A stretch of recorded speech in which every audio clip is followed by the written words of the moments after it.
Hello everyone, welcome to my channel. Please subscribe and keep watching more details. The Curse of Oak Island. An ancient map and a mysterious road point, the guides to the hidden treasure. This week on The Curse of Oak Island, there was a brand new location for the money pit, which shows they're super close. And there's compelling evidence that the stone roadway is leading them directly to the treasure. This was an action-packed episode with loads of interesting discoveries. Narrator Robert Clotworthy said it best when he called it a productive and surprising week. Oak Island historian Doug Crowell dropped a real bombshell towards the end of the episode. He suspects that while they are really close to the money pit, they've probably been looking in the wrong place. This revelation came shortly after the borehole drilling unveiled a large piece of timber, which led the guys to believe they had finally defined the dimensions of the Tupper shaft. This shaft is a 19th century excavation that the team knows is just 10 feet from the money pit. However, the guys have mostly been drilling to the east of this shaft, and Doug now says they should have been digging 10 feet to the west. Marty Legina asks if this why the borehole drilling hasn't been able to find anything. Perhaps, says Doug. Steve Guptill points out that they've dug 400 holes with, as yet, no sign of the money pit. Why does Doug say west?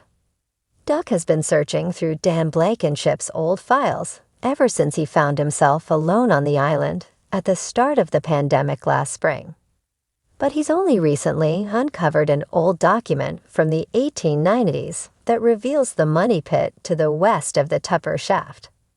So Rick Legina asks the guys, as time is short, do they continue digging to the east as they've been doing all along, or do they take a shot at the western side? The unanimous decision was to take the risk and dig west.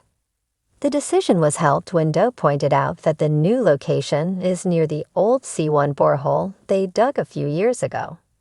It was here that they located a huge, unexplained cavity. And it was in that shaft that they found some gold-like objects buried in the wall. Unfortunately, they were unable to retrieve them. This all sounds massively promising. We have the Tupper shaft, which we know is only 10 feet away. And we have a map with a money pit location not explored before. And we have the proximity of the C1 shaft. Fingers crossed they'll have the treasure by the end of the season. Also, this week, the team took last week's find of a ring bolt to blacksmith Carmen Lay for analysis.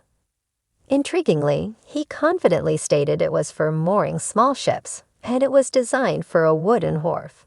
A few weeks ago, when Alex Legina and Dr. Ian Spooner took a boat out just offshore of the swamp, they found evidence of a possible old wharf.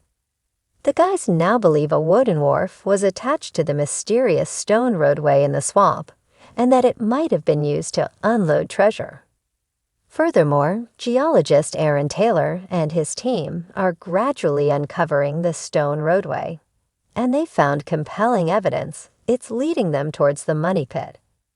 All of which begs the question, why dig for the money pit when you can just follow the stone roadway to the loop?